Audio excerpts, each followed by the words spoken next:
3:15 का वक्त था। तहज्जुद का वक्त हो चुका था। वज़ू करने के लिए वो बिस्तर से उठी। वज़ू करके जानिमाज़ पर खड़ी हुई और 4 रिकात नमाज तहज्जुद की अदा की। खुले आसमान के नीचे आँखों में आंसू लिए सिसकती हुई लहजे में अल्लाह से शिकवा कर रही थी, या अल्लाह, आप मेरी दुआएं क्यों नहीं सुनती? आप मुझे मेरी पसंदीदा चीज़ मुझे क्यों नहीं देती? आप मेरी पसंदीदा शख्स मुझसे क्यों छीन लेती हैं? क्या आप मुझसे प्यार नहीं करती हैं? क्या मैं आपकी बंदी नहीं, या अल्लाह? कितना सब्र करूं? कब तक आंसू बर्दाश्त करूं? मेरे साथ ही क्यों होता है ये सब? मैं तो किसी का बुरा नहीं चाहती, मैं तो किसी का दिल नहीं दुखाती, फिर मेरे साथ ही क्यों? मेरे अल्लाह, आप तो जानती हैं ना मैं कितनी कमज़ोर हूँ, पर सब्र कभी कभी बहुत भारी लगता है, ऐसे जैसे बर्दाश्त ख़त्म हो रही हो। सिसकती हुई एक ही सांस में अल्लाह से सब कह देना चाहती थी वो लड़की। फिर वो अपने आंसू पोंछती हुई अल्लाह से सब्र मांग लेती है।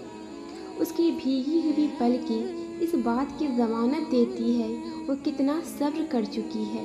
वक्त गुज़रता जाता है, हालात संवरने लगते हैं, उस लड़की की ज़िंदगी आसान होने लगती है।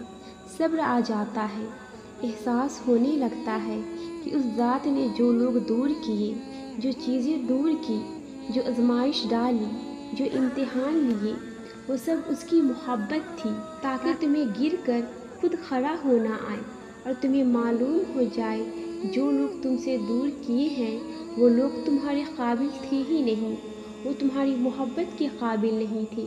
तुमसे दूर इसलिए किए ताकि उनका असल चेहरा सामने आए।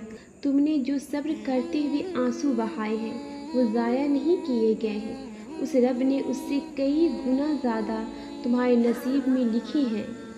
ये बात समझने में उस नादान लड़की को एक अरसा लगा, लेकिन जब हकीकत सामने आई तो अल्लाह की मोहब्बत पर शुक्र अदा करने लगी।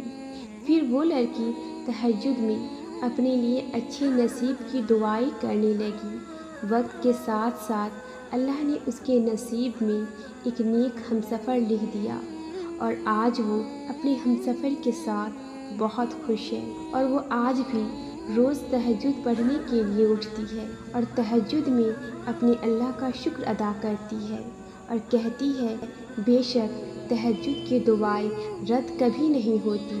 अल्लाह ने मेरी तहज्जुद की दुआ को कबूल की। अल्लाह ने मुझे सब्र दिया, नई ज़िंदगी, नई खुशियाँ, नेक हमसफ़र से नवाजा। मैं अपने अल्लाह की कितना भी शुक्र अदा करूँ वो कम है।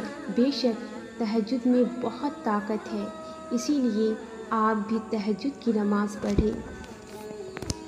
अगर आपके कोई काम अटके हुए हैं या आप परेशानियों में घिरे हुए हैं और आपको लग रहा है कि अब कुछ नहीं हो सकता, अब कोई राह नज़र नहीं आ रही, तो आप तहज्जुद शुरू कर दीजिए। माशाअल्लाह, तहज्जुद की दुआएं नामुमकिन को मुमकिन करा सकती है। जो चीज़ आपको लगता है अब इस मसले का कोई हल नहीं, अब कुछ भी नहीं हो सकता, तो आप तहज्जुद पढ़ना शुरू कर दीजिए। फिर देखिए अल्लाह ताला कैसे गैब से आपकी मदद फरमाता है। तहज्जुद की नमाज में आपको वो सुकून मिलेगा जिसके लिए आप पूरा दिन परेशान रहती हैं, ओवर थिंकिंग कर के। वो आधी रात के 10 मिनट्स आपके पूरे दिन की दवा का काम करेगी। न कोई टेंशन आपके करीब आएंगी, न ही कोई मायूसी आपको छूएगी।